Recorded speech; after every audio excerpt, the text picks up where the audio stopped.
नमस्कार, India voice पर स्वागत है आपका। मैं हूं आपके साथ प्रियंका मिश्रा। झारखंड में राहुल गांधी की यात्रा में नए सीएम बने चंपई सोरेन के पहुंचने और राहुल गांधी के बीजेपी पर निशाना साधने के बाद झारखंड में कांग्रेस का आत्मविश्वास चरम पर है, जिसके सहारे राहुल जहां एक तरफ झारखंड में नई सरकार बनाने का क्रेडिट लेते नजर आ रहे हैं, तो वहीं बीजेपी पर भी हमलावर हैं। मगर विपक्ष का दावा है कि अलग अलग राज्यों में सीटों के बंटवारे को लेकर बटी कांग्रेस और जेएमएम का झारखंड में भी वही हाल होना है। तो कुल मिलाकर हेमंत सोरेन के जाने के बाद झारखंड का सियासी समीकरण क्या मोड़ ले रहा है, आज इसी पर हम करेंगे चर्चा। लेकिन इससे पहले आपको दिखाते हैं एक रिपोर्ट।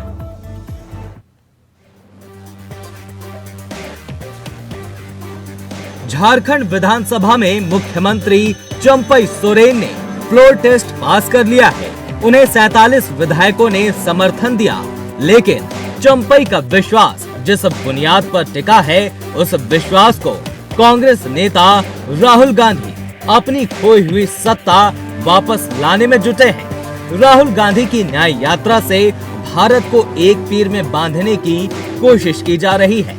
शायद केंद्र में इंडिया गठबंधन की कवायद इसी सीढ़ी का एक हिस्सा है। राहुल गांधी ने रांची में न्याय यात्रा के जरिए राज्य में जाति आधारित जनगणना कराने और आरक्षण पर 50% की सीमा हटाने का वादा किया। राहुल गांधी ने ये आरोप भी लगाया कि बीजेपी ने झारखंड में झारखंड मुक्ति मोर्चा, कांग्रेस और राष्ट्रीय जनता दल सरकार को गिराने की कोशिश की है।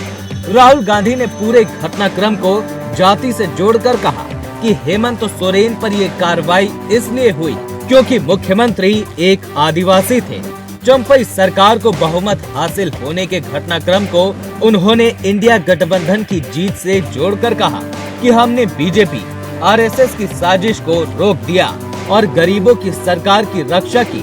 लेकिन एक बात हर ओर गूंज रही है कि झारखंड में कांग्रेस अब जेएमएम को खुद से बड़ा दिखाने की कोशिश करेगी और झारखंड कांग्रेस के कई नेताओं के बयानों से ये समझ आ रहा है। वहीं झारखंड के मुख्यमंत्री चंपई सोरेन ने राहुल गांधी की हाँ में हाँ मिलाते हुए बीजेपी के उन आरोपों का जवाब दिया जिसमें बीजेपी ने झारखंड सरकार को आधार और विचारहीन बताया था। ये 5 साल के लिए बना था ना, जनादेश हेमंत बाबू के नेतृत्व में, और साजिश के तरह 4 साल के बाद ही उसको रुक गया। हमने उसी दिन भी कहा हेमंत बाबू को किसी तरह का आरोप नहीं है। उसका बाद नेतृत्व परिवर्तन हुआ, तो क्या आप समझेगा, पाटवाने का ही है कि पट्टू का ही है? हेमंत बाबू जो योजना बनाई, आइए आप लोग भी वाकिफ है, उस योजना को हमको पूरा करना है। करने का कब तक हो जाएगा? जल्दी होगा, परसों हो जाएगा क्या? जल्दी हो जाएगा, आप लोग कोई चिंता नहीं करें। देखो, जिसका पास कोई मुद्दा नहीं रहता है तो उसी तरह का कोई एक ठो बात बोल के उसको टाइम बिताना है। आप भी जानते हैं, हम भी जानते हैं, हम भी सुन रहे और भी लोग सुन रहे हैं। उनका पास कोई है मुद्दा, उनका मुद्दा विहीन हो चुका है। वहीं राहुल गांधी और चंपई सोरेन के आरोपों पर बीजेपी हमलावर है और लगातार सरकार से सवाल कर रही है कि आधार और विचारहीन गठबंधन चुनावों से पहले ही बिखर जाएगा। वहीं ऐसे में सवाल है, तो क्या जेएमएम जिस आदिवासी, दलितों के आरक्षण, सरना कोड के मुद्दों को लेकर सत्ता की सीढ़ी पर पहुंची है, उसी मुद्दों को लेकर कांग्रेस भी सियासत सेकने में लगी है। इस सियासत से जेएमएम को बल मिलेगा या फिर उसके अरमान टूट जाएंगे, ये तो वक्त ही बताएगा। Bureau report, India voice.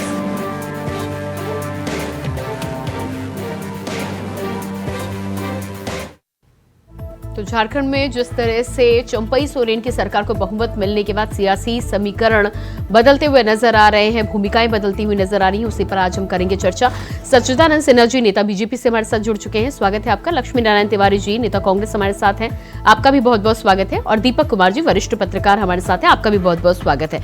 आज पहला सवाल लक्ष्मी नारायण जी आपसे ही, पहला सवाल, जिस तरह से राहुल गांधी की यात्रा झारखंड में हुई है और राहुल गांधी की यात्रा के साथ ही साथ नए मुख्यमंत्री चंपई सोरेन भी उनके साथ नजर आए हैं।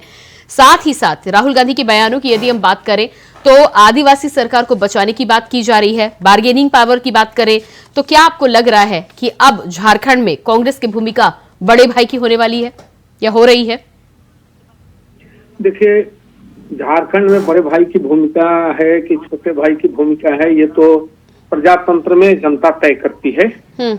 और ये किसी के कह देने से कि हम बड़े भाई हैं, हम छोटे भाई हैं, होता कुछ नहीं। हमने वो दिन भी देखे हैं जब बीजेपी के लोकसभा में 2 सांसद हुआ करते थे, हमने वो भी दिन देखा है। इसलिए ये राजनीति है, इसमें बहुत दम्भ भरने की बात नहीं है कि क्या होगा। अभी तो हमारे भारत के प्रधानमंत्री पूरे दम्भ से कहते हैं कि तीसरी बार मोदी सरकार, ये मोदी की गारंटी है। भाई उनको तो हम रोक नहीं रहे हैं, लेकिन जिस कदर से झारखंड में सरकार को अस्थिर करने की चेष्टा की गई, यदि हेमंत सोरेन गुनाहगार हैं या थे, तो उन्होंने जब राजभवन में अपना इस्तीफा सौंपा, उसी दिन विधायकों की टोली वहां जाकर के कह दिया कि भाई ये हमारे अगला मुख्यमंत्री चंपई सोरेन होंगे। राजभवन को चाहिए था उसी दिन शपथ कराना, क्योंकि नीतीश कुमार जी का बगल में जो शपथ ग्रहण हुआ, प्रियंका जी आपने देखा है, देश ने देखा है, प्रदेश ने देखा है, लेकिन ऐसा हुआ नहीं।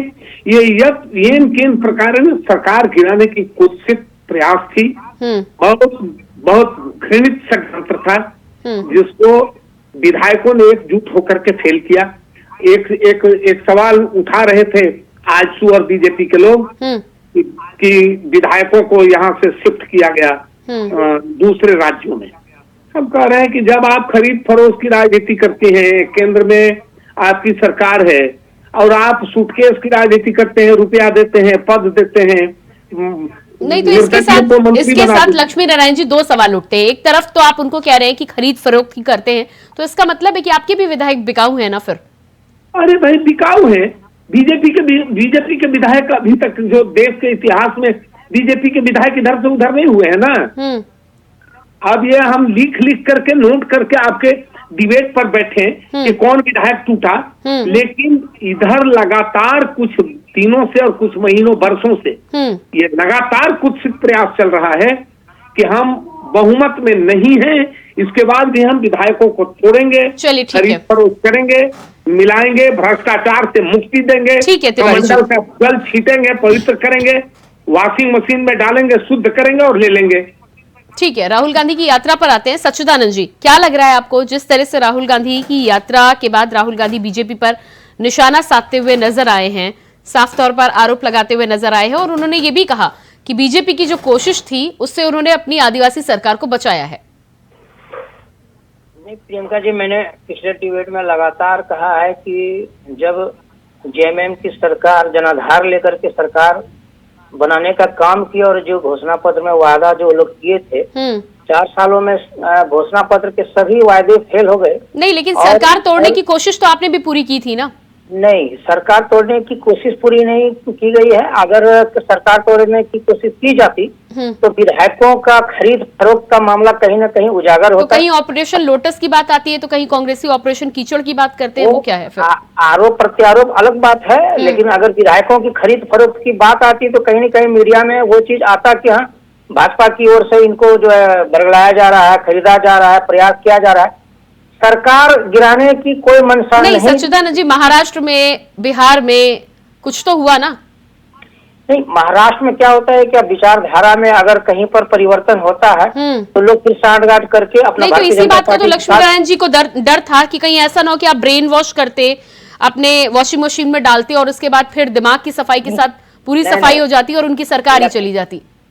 लक्ष्मीकांत जी जो है, ये तिवारी जी अपने वक्तव्य से घुरा फिरा के तोड़ मड़ोड़ करके जो जेएमएम सरकार है उसको शुद्ध करने का प्रयास कर रहे हैं कि एकदम साफ छवि के हैं। लेकिन मैं बता दूं कि मैं बार बार कह रहा हूं कि जनता त्राहिमाम कर रही है 4 वर्षों में, और राहुल गांधी जी की जो यात्रा से कोई फर्क नहीं पड़ने वाला है, क्योंकि राहुल गांधी जी हैं, जनता जो है उनको देखने के लिए देखना चाहती है, और वो उसी भीड़ का जो है आप उदाहरण देके लक्ष्मीकांत जी एक कहते होंगे कि अब परिवर्तन आएगा झारखंड में 2024 जो है महागठबंधन की सरकार होगी। मैं आपको नहीं, बता लेकिन देना अभी तक आरोप सिद्ध नहीं हुए हैं ना। ये आरोप तो आप तब लगा सकते हैं जब आरोप पूरी तरह से सिद्ध हो जाए, सजा हो जाए। नहीं, ये ईडी अपना काम कर रही है। एक जो है वो स्वतंत्र संस्था है, किसी के पार्टी के साथ जोड़ना जो है गलत होगा, जो कि बार बार तिवारी जी जोड़ते हैं। ईडी अपना काम कर रही है, न्याय प्रणाली और कार्य प्रणाली जो है वो अपने तहत काम कर रही है और आरोप लगा है। और मुझे लगता है कि जो उनको एविडेंस है, अभी जो भानु प्रताप जी हैं उनके साथ जो है निगोशिएशन आपस में बैठ करके ईडी करेगी, उसके बाद मामला क्लियर होगा। और मैंने कहा था जिस समय फिरोज जी कहते थे कि कुछ नहीं होगा कुछ नहीं होगा, और मैं बार बार कहता था कि उनको एक पुख्ता एविडेंस मिला है और उनकी गिरफ्तारी निश्चित होगी, और आपने भी सुना था और गिरफ्तारी हुई। अब रही पुष्टि की बात, तो वो प्रक्रिया चल रही है। वो तो बार बार यही सवाल उठाते हैं सच्चिदानंद जी, यही तो सवाल है कि वो ये बताते हैं कि भविष्यवाणियां आप लोग को पता कैसे होती हैं, 7 दिन में क्या कुछ होगा, गिरफ्तारी क्या कुछ होगी, ये जानकारी आपको मिलती कैसे है? और यदि ये जानकारी नहीं है तो इतनी भविष्यवाणी कैसे, क्या सारी कृपा भगवान की आप ही पर बरसती है कि आप भविष्यवाणियां करते हैं और सच हो जाती हैं? भविष्यवाणी नहीं, हम लोग कानून को जानते हैं कि कानून जो है, कानून के तहत जो उनको सम्मान पे सम्मान दिया जा रहा है। आपका कहना है कि कांग्रेस और जेएमएम में कोई कानून को नहीं जानता, बीजेपी के तमाम नेता ही कानून जानते हैं? नहीं, कानून जो है आप तिवारी भी जी जानते हैं कि कोई स्वतंत्र संस्था अगर बार बार सम्मान दे रही है और वो उसको नेगलेक्ट करे मुख्यमंत्री जी, तो निश्चित रूप से उनका आधार बनता है कि कुछ कानूनी प्रक्रिया करके उनको अरेस्ट करके ही फिर जो उनसे पूछताछ की जाएगी। ये कानून में है। वहाँ पर प्रधानमंत्री रहे, राष्ट्रपति रहे, कोई भी रहे, सबके साथ देखिए कानून से बढ़कर के कोई नहीं है। और तिवारी जी इस चीजों को झांक तोप करके पूरे महागठबंधन सरकार को एकदम प्योर और शुद्ध करना चाहती है, लेकिन जनता त्राहिमाम कर रही है। वकालत हम और हमारी पार्टी के लोग पढ़े, एक से एक बड़े वकील हमारे पार्टी में है, लेकिन कानून सब के ज्ञाता है। कितना निर्भीकता से ही कह रहे हैं कि कानून हम जानते हैं, बाकी कोई कानून नहीं जानता। आप बता दीजिए, आप तिवारी जी बता दीजिए कि बार बार अगर ईडी सम्मान करेगी तो उनकी जो शांत रहिए, शांत रहिए, प्रणाली के बारे में अगर जानते हैं तो आप बता दीजिए कि सम्मान करते रहे और ईडी मुख्यमंत्री जो नेगलेक्ट करते रहे, यही कानून कहता है। शांत रहिए, जो मुख्यमंत्री कानून को पालने के लिए। सच्चिदानंद जी, आप तिवारी जी को समय दीजिए। सच्चिदानंद जी आपसे अनुरोध करूंगी, सच्चिदानंद जी आपसे अनुरोध करूंगी, आप जानते हैं तिवारी जी को आप समय नहीं देंगे तो तिवारी जी नाराज हो जाएंगे। जी बकरी बाजार नहीं लगाइए। ठीक है, तिवारी जी अपनी बात रखिए। आप मैं कह रहा हूँ प्रियंका जी कि सारे चीज के ठेकेदार ही लोग हैं देश में, कहीं भी, और सब पाक साफ है, दूध के धोए नहीं है, दूध में नहा नहा के निकाले गए हैं। एक जगह ईडी कहीं बीजेपी के, आजसू के, और वो कौन एक नाथ जी अभी गए हैं महाराष्ट्र में, अब नीतीश कुमार जी चले गए, उन लोगों पर कहीं ईडी का नजर नहीं है। माननीय सांसद निशिकांत दुबे ने कहा था कि ये लोग नहीं गए हैं, देख लीजिएगा 1 हफ्ता में क्या होता है। 1 हफ्ता में हेमंत सोरेन जी जेल में डाल दिए गए।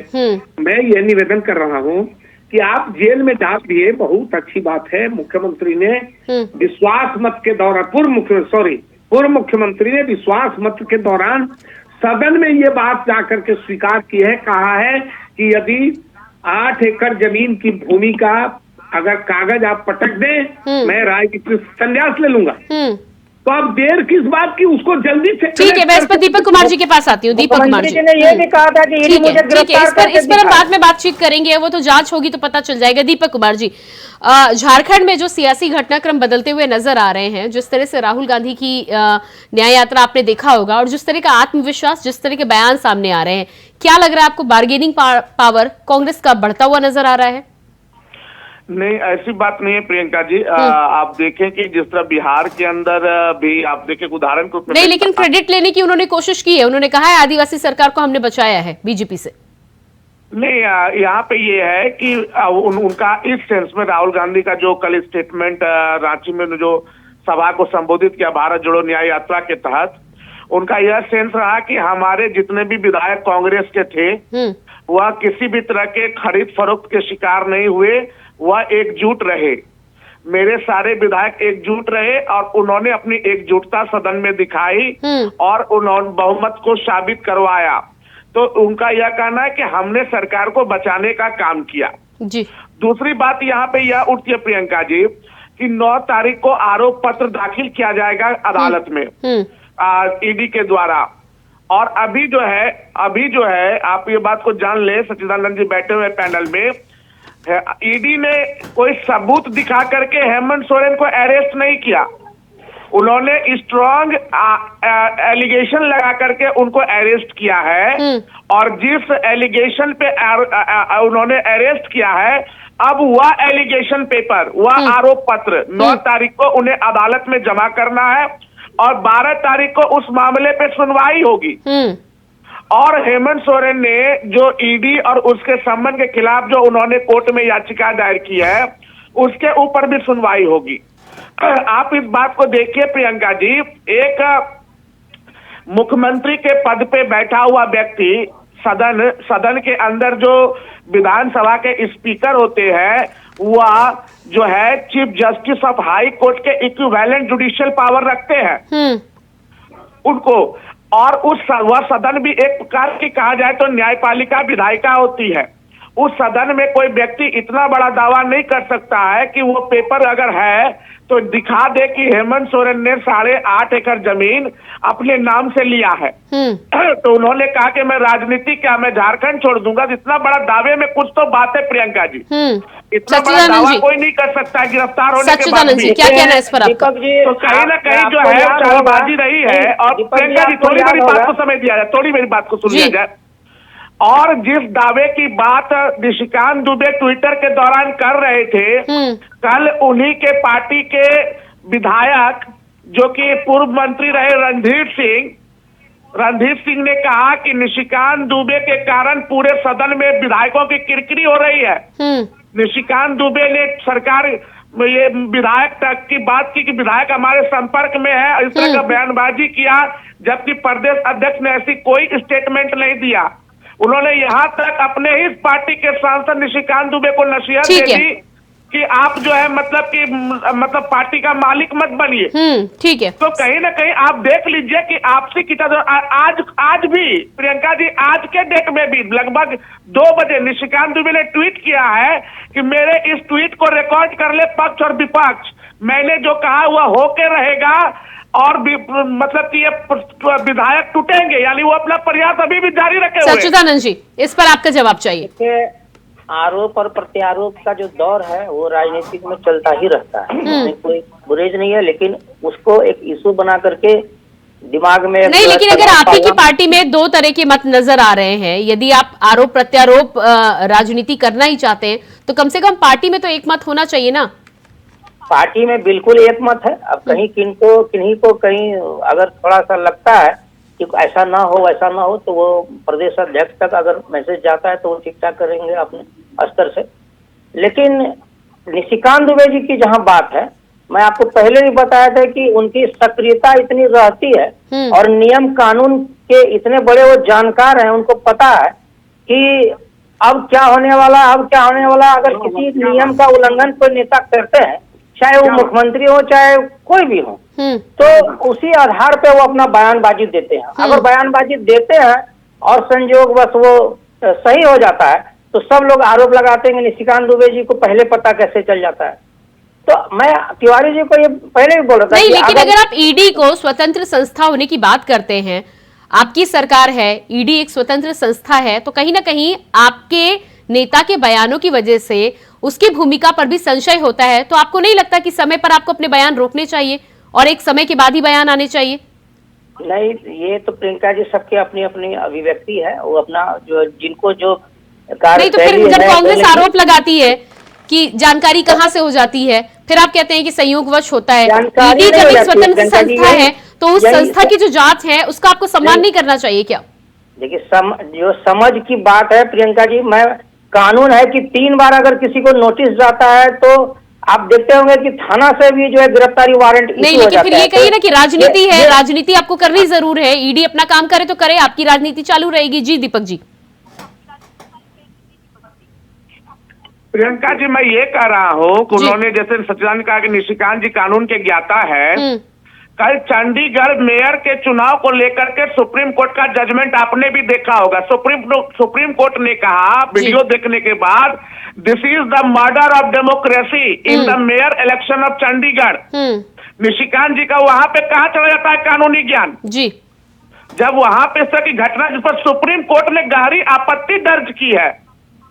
तो ये एक बात ऐसा नहीं है 22 जो करके किसी के खिलाफ काम करना या बयानबाजी करना, ये एक अलग पॉइंट है, लेकिन एक कानून की ज्ञाता, कानून ज्ञाता क्या हम लोग नहीं है? कानून ज्ञाता क्या एक एडवोकेट का हर पार्टी में कानून का ज्ञाता बैठे हुए हैं। तिवारी जी, मैं दीपक जी बोलना चाह रहा हूँ कि जब मुख्यमंत्री जी राजनीति में और भागते नजर आ रहे थे तो आपको ये नहीं लग रहा था कि कानून तोड़ रहे थे? शांत रहिए, शांत रहिए, शांत रहिए। राजनीति में शुचिता का होना बहुत आवश्यक है प्रियंका जी। इनको, इन लोगों को इससे कोई मतलब नहीं है। नहीं तिवारी जी, फिर ये दोनों तरफ है, ये दोनों तरफ है। मान लिया, लेकिन जो सत्ता में है, जो केंद्र की गद्दी पर आसीन है, जिम्मेदारी उनकी बढ़ जाती है। भारत के प्रधानमंत्री की जिम्मेदारी और विपक्ष के नेता की जिम्मेदारी बढ़ जाती है। नहीं तिवारी जी, अगर किसी राज्य के मुख्यमंत्री हैं तो जिम्मेदारी तो उनकी भी होती है, जांच है, जांच में जी। लेकिन आप प्रियंका जी देख रही होंगी, जब जब झारखंड में उपचुनाव हुआ है, बीजेपी के नेताओं ने भविष्यवाणियां की, बस वो चुनाव का रिजल्ट आया, हेमंत सरकार गई। एक बार की बात नहीं है, जब जब उपचुनाव हुआ है इनका भविष्यवाणी होता ही। कहते हैं कि राजनीति में तो संवाद चलता है, राजनीति में तो बयानबाजी चलती है। सच्चिदानंद जी, अब आपका जवाब। देखिए, पक्ष और विपक्ष जहां होता है तिवारी जी, तो वहां आलोचना, प्रतिक्रिया, आरोप प्रत्यारोप ये सब चलता ही रहता है। लेकिन जो इसको अपने दिल से लगा लेते हैं वो निश्चित रूप से तनाव में आ जाते हैं। लेकिन ये सब नहीं, लेकिन सच्चिदानंद जी, यदि झारखंड में कानून को लेकर आप इतना सवाल उठाते हैं, तो जब इस तरह की, यदि आप बयान ही करते हैं, यदि आप सक्रिय हैं, आप सक्रिय होने की बात कर रहे थे, यदि आप सक्रिय हैं तो फिर आप देश के, आप बंगाल के बारे में बात करते हैं, आप झारखंड के बारे में बात करते हैं, तो चंडीगढ़ के बारे में एक ट्वीट क्यों नहीं किया जा सकता? वो आप इसकी जानकारी, यदि आपको बैलेंस रहना है, यदि आपको निष्पक्ष रहना है, तो फिर आपको आपकी सक्रियता में भी दिखाई देना चाहिए ना। या फिर यही है कि राजनीति है, सिलेक्टिव राजनीति है, तो फिर मानिए इस बात को। देखिए, विपक्ष जो है प्रियंका जी इसलिए हावी है कि पक्ष के जितने भी नेता हैं, मंत्री हैं, अभी जो भी, अब जैसे कि चंपई सोरेन जी मुख्यमंत्री बने, और आपको मालूम है कि 2024 जो चुनावी वर्ष होगा, इस विषय पे बात होनी चाहिए कि जो मुख्यमंत्री जी वादा करके गए हैं उसको चंपई सोरेन जी पूरा करें। सिर्फ और सिर्फ राजनीतिक जो है डिबेट करने से काम नहीं चलेगा। तिवारी जी के माध्यम से मैं कहना चाहूंगा कि जो भी अब सरकार जो है गठन हुआ, जो भी मंत्री पद के शपथ अब जो लेंगे और जो काम बाकी है हेमंत सोरेन जी के, नहीं, लेकिन मुद्दा तो बीजेपी के पास भी यही है ना कि विधायक टूटेंगे कि नहीं टूटेंगे, जेएमएम और कांग्रेस के साथ रह पाएंगे कि नहीं रह पाएंगे। आपके पास यही झारखंड में मुद्दा है कि नहीं है, जब से चंपई सोरेन की सरकार बनी है? ये देखिए, हम लोग कभी नहीं बोले हैं कि टूटेंगे या तोड़ेंगे या खरीद। अरे आप ही निशिकांत दुबे अभी तिवारी जी ने बोला ना कि अभी उनका अभी भी आया है कि टूटेंगे, और वो इस बात पर अडिग हैं। निशिकांत दुबे जी के ऊपर जो है विपक्ष, जो सत्ता पक्ष के लोग हैं, वो यूं ही पड़े रहते हैं, क्योंकि उनकी भविष्यवाणी में सक्रियता को लेकर के रहती, मैं बार बार कहता हूँ। अनावश्यक रूप से दोषारोपण करके अब मामले को भटकाने से ज्यादा अच्छा होगा कि विकास के चीजों पर हम लोग डिबेट करें, बात करें, और जनहित समस्याओं का निदान हो, बिजली, पानी, सड़क, शिक्षा की सुविधा मिले जनता को, इस पर जो है जोर देने की बात है। अब जो चंपई सोरेन जी मुख्यमंत्री बने हैं, आगे अब घोषणा पत्र में जितने वायदे हैं वो कैसे पूरा हो, इस पर झारखंड सरकार काम करे। कभी सरकार गिराने की बात नहीं हुई थी। मुख्यमंत्री के लैंड स्कैम में फंसते नजर आए थे और उसके आरोपित है, इसलिए वो अरेस्ट में है और पुष्टि हो जाएगी। ठीक है सच्चिदानंद जी, आप यानी कि आप ऑपरेशन लोटस छोड़ देंगे अब? नहीं, ऑपरेशन लोटस को तो सिर्फ जो है एक कहिए कि मैंने हवा बना करके पक्ष के लोग एक आधार बना करके अपना जो जिम्मेदारी है, अपना जो वायदा है, वो जनता के सामने धोने का प्रयास करिए, तो धोने का प्रयास। लेकिन 4 साल में पार्टी से लोग निकालेगा, पार्टी से निकालेगा। अभी इनका बयान आ गया कि सड़क, शिक्षा, स्वास्थ्य, अरे ये मंदिर, मस्जिद, गाय, गंगा, गोबर, हिंदुस्तान, पाकिस्तान, मुसलमान, इनकी पार्टी का मुख्य मुद्दा ये है। इनको पार्टी से निकालेगा। आपके मुख्यमंत्री जी का मुद्दा नहीं था क्या? आपके मुख्यमंत्री जी का मुद्दा नहीं था क्या? इस जो घोषणा पत्र तिवारी जी थे, जो वादा थे, अटल बिहारी वाजपेयी की हार भी देखी है। इस देश अरे के तिवारी जी, बात को इंदिरा घुमाने गांधी से जी की क्या फायदा है? अभी देखिए, आप ये कहिए ना कि चंपई सोरेन जी मुख्यमंत्री जब बने हैं मदमस्त हो रहे हैं तो हेमंत सोरेन जी जो वादा किया उसको पूरा करें। किसानों का 2 लाख कर्ज माफी की बात हो, पारा शिक्षक अनुबंध कर्मी को नियमित करने को, इस पर बात कीजिए आप। शांत रहिए। देखिए, इस देश के प्रजातंत्र ने अटल जी और इंदिरा जी को भी हार का मुंह दिखाया है। बड़े नेताओं के नाम मैंने लिया है। नहीं तो ये जो निशिकांत दुबे जी मतलब है कि फलाने और ढकाने, ये जो झारखंड प्रदेश के जितने भी संपत्ति आदिवासियों को वो हेमंत सोरेन की सरकार लूटने का काम करे और जो है तो पूछूंगा कि अब कानून अपना काम ना करे। ये सब सर पार्टी की ओर से इशारा होता है, ईडी की ठीक है जानकारी दीपक जी, होती है। दीपक जी ठीक है, समय मेरे पास नहीं है। Deepak ji final comment. दीपक जी, प्रियंका जी, मैं यही कहना चाहता हूं कि अब जी। सरकार चूंकि महागठबंधन की बनी है और 1 साल से कम समय है, ये सरकार से उम्मीद तो है कि ये बेहतर कार्य करे। और जो सरकार 3-4 साल जो सरकार की रफ्तार विकास के कई क्षेत्रों में, रोजगार के सेक्टर में धीमी रही है, वो काम करेगी। 2-3 दिन में मंत्रिमंडल का विस्तार भी होगा। और निश्चित रूप से सच्चिदानंद जी ने जो कहा कि ऑपरेशन लोटस एक हवा है, तो वो हवाई बने रहे। और माननीय सांसद को इन सब बातों का ख्याल रखना चाहिए। वो झारखंड के लोकसभा के सांसद हैं गोड्डा से, उनको भी सरकार को कोऑपरेट करना चाहिए, न कि पार्टीगत राजनीति करनी चाहिए। ठीक है, बहुत बहुत धन्यवाद आप सभी का। सच्चिदानंद जी, एल एन तिवारी जी और दीपक कुमार जी, बहुत बहुत धन्यवाद। तो झारखंड में जिस तरह से राहुल गांधी की यात्रा के बाद जेएमएम और कांग्रेस के समीकरण को लेकर कई सवाल उठ रहे हैं, बीजेपी सवाल उठा रही है, और साथ ही साथ कांग्रेस के साथ राहुल गांधी का कहना है कि भारतीय जनता पार्टी की कोशिशों को बीजेपी और जेएमएम के विधायकों ने नाकाम कर दिया है और अब पूरी तरह से सरकार पूरे दमखम के साथ चलेगी। अब देखना ये होगा कि आगे आने वाले समय में झारखंड में समीकरण किस तरह से बदलते हैं। फिलहाल हमारे इस खास कार्यक्रम में इतने खबरों के लिए बने रहिए इंडिया वॉइस के साथ। मुझे दीजिए इजाजत, नमस्कार।